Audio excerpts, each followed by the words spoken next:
Hello mga buyers! Welcome to your new home dito sa Buena Vista Hills, Tagaytay. Sa muli, samahan niyo ako mag-house tour dito sa ating brand new house for sale. Let's go! So here is your entry point. Bubungad po sa inyo ang 2 cars covered garage na napakalawak, kasya po ang 2 malalaking cars dyan. At kung ikaw naman ay plantita at plantita, meron tayong pocket garden. Pwede nyong i-develop nyan. Lagyan pa ng more plants dyan. You can add more flowering plants pero no to fruit-bearing trees kasi baka maging jungle na yung pocket garden mo. Hindi na siya pocket din. So, pwede ring i-develop into, lagyan nyo ng deep pool or maliit na jacuzzi.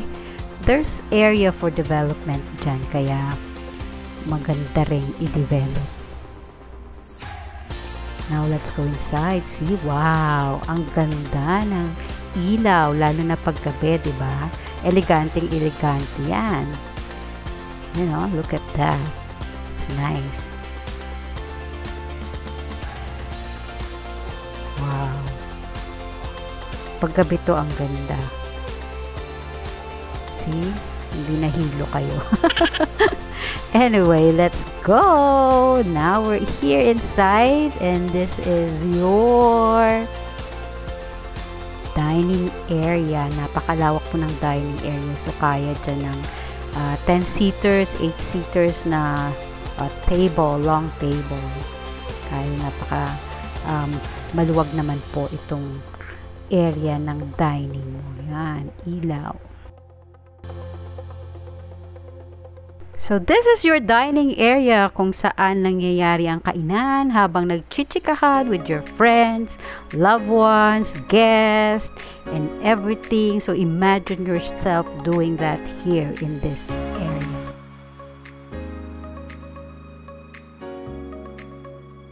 And this is your kitchen. For wife, mom, si Inday, ito yung paboritong area niya kasi dyan nangyayari ang pagluluto na masasarap na pagkain, paghahanda, dyan nangyayari lahat yan. So, napaka-spacious din ng area mo, meron ng sariling kalan, meron na rin exhaust, at saka may door going sa labas ng sa dirty kitchen. So, may lababo dyan. May countertop where you can serve your food. I think. And then, may cupboard ka dyan.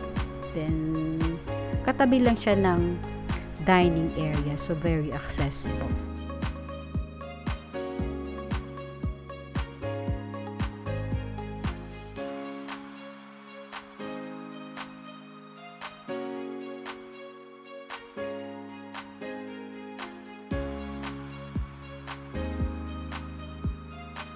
So, now, lalabas tayo dito sa gilid. So, napakalaki ng setback dito sa gilid. And then, pwede pang gawan ng laundry area or yung dirty kitchen mo dyan sa likod. If you want to have your own dirty kitchen. Wala pa dito yung dirty kitchen kasi usually nasa loob naman. Kung bakasyonan, yung pwede naman doon sa loob. And this is ang kwarto ni Inday or ni Dudong. Your helper's room, of course. It has its own toilet and bath. Very, decent yung size niya. And then, malapit lang yan siya sa kitchen area. Then, we'll go to the back. Yan. Open space yan. So, ang katabi mo dyan sa likod is parang farm ata yan. Malaki pa, gagawin sigurong events place yan. Napakalaki. Napakaganda rin. Kung madidevelop yung likod, you have a nice view of the whatever development there will be at the back of your house. So, nice. Diba? So, let's go back inside.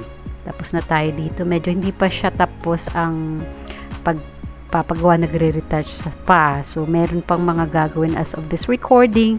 Meron pang mga gagawin dyan. So, siguro mga 90% finish na siya. So, konti-konti lang retouch ang kailangan dyan. May mga dapat pang gawin kasi nung inuna natin ng video, hindi pa halos tapos lahat. There you go. So, this is the living area. Yun yung sala mo. Ang ganda nito kasi high ceiling siya. Tingnan mo naman, ang taas. Tapos, na puro pa siya glass, which is good dahil meron kang light, na natural light na pumapasok sa bahay. So, friendly din siya when it comes to electric bills. Kasi syempre, pag madilim yung bahay, you need to light it up. Pero dito, ang daming mga glass panels like the windows and the doors ay puro glass. So, this is your guest room sa baba. So, or pwede rin gawing master's bedroom kasi malaki din to, you know. Nasa baba lang siya para dun sa mga ayaw ng umakyat or hindi na kayang umakyat sa taas for the bedrooms. Diyan po yan. Tapos, may access siya sa likod dahil sa likod, you see that? That stairs is going sa basement. May basement po, may isang room dyan where you can convert it into an entertainment area or pwede mo siyang bachelor's pad or gawing office, whatever you want to do with this area kasi covered naman siya. Although wala siyang CR dyan, but you can go up. Merong what do you call this, powder room dyan sa loob. So, you can use the facilities for the powder room kung wala ka dun sa basement. So, this is your powder room. Powder room lang.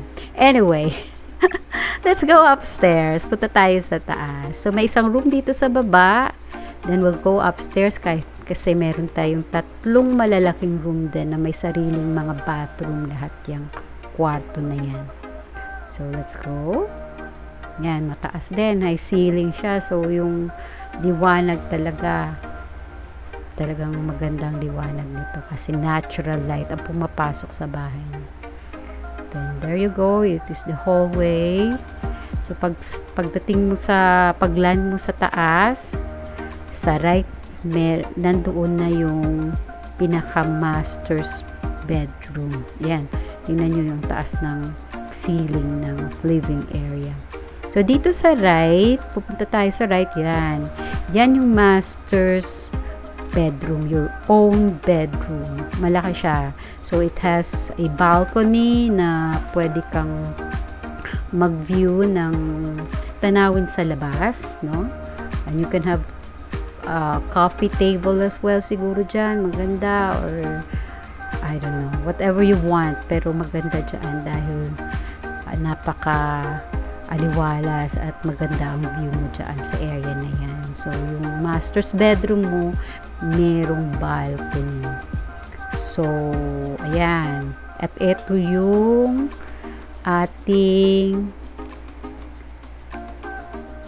bathroom, master's bathroom. Maliit lang yung bathroom, pero decent size naman siya.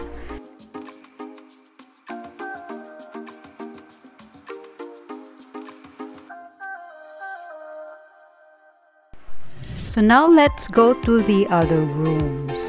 So dito yung hallway, and then to the right, eto yung ating or ang inyong guest room number 2. Malaki din yan. It has its own toilet and bath. Kita nyo? Hindi siya maliit. So, napaka nice ng size ng kwarto na yan. So, it has its own toilet and bath. Tapos, dun sa loob, meron na siyang cabinets, sort of a walk-in closet. Pero hindi. It's just a cabinet. So, napakaganda. Nice ng tiles. Very elegant. There you go.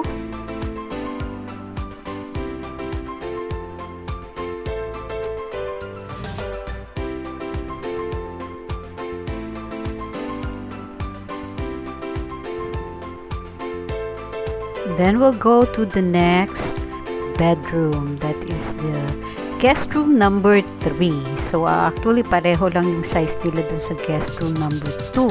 At pareho rin may sariling bathroom. Ayan, same ang style. Then it has own cabinet as well. So, pwede nang i-store yung mga gamit, yung mga clothes and everything. There you go. Nice yung tiles ng bathroom niya. Napakaganda ng kulay ng bahay na to. You see, this is like, it's very warm, very light siya sa pakiramdam. Talagang ang gaang sa loob yung aura ng bahay na to, which is nice. Dahil, dapat daw pag bumibili ka ng bahay, yung pagpasok mo pa lang, magkaan na sa loob. So, we will go to the family room. And then, this is the family room. So, yung family room, pwede nyong ilagay yung inyong TV, ang inyong videoke, yung ano ba yun? Basta yung mga game console nyo or whatever. Or you can also use this as another extra room kung may marami kayong mga guests. You can furnish it with a sofa bed. So, pwede silang maglatag dyan. You know, kung minsan yung mga bata, you put them there. Dyan sila patulugin pag may mga guests kayo, pag marami.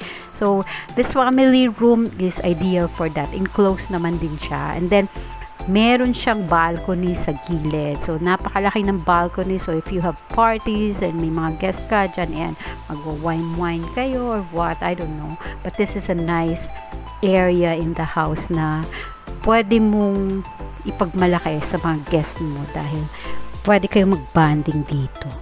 Spacious, maaliwalas, and pwede din palagyan ng aircon din siguro. Or, you know naman, kasi sa Pinoy, ginaw na tayo, but for other lahi, you know, yung lamig ng Tagaytay is not enough for them. So, pwedeng palagyan ng mga aircon area. So, this house po has provisions for aircon. So, may mga nakaabang na mga saksakan kung sakaling gusto nyong magpakabit ng mga aircon sa mga rooms or even the dining area or living area, naka-ready na po yan. Ngayon naman po, mabilis na magpakabit ng mga aircon kasi kahit yung mga nagbibenta ng mga aircon, they install it by themselves. I mean, sila na yung nag-facilitate ng pag-install ng inyong aircon, so no worries about that. So there you go guys, ito na po yung ating house tour sa inyong bagong bahay. Konting recap lang po. So ang bahay po ay may lot area na 260 square meters. Ang floor area is approximately around 430 square meters. May 4 na bedrooms na may sariling bathroom, may isang helper's room, may family room, at may basement or entertainment room. May 2-car garage, may dining area, may living area, may kitchen, may pocket garden, and nasa loob ng subdivision po. For the price naman po, see the description below. Negotiable pa po yan. Kaya kayang-kaya nyo yan. Ano pang hinihintay nyo? Give me a call at tingnan natin yung bago mong bahay. See you! Bye!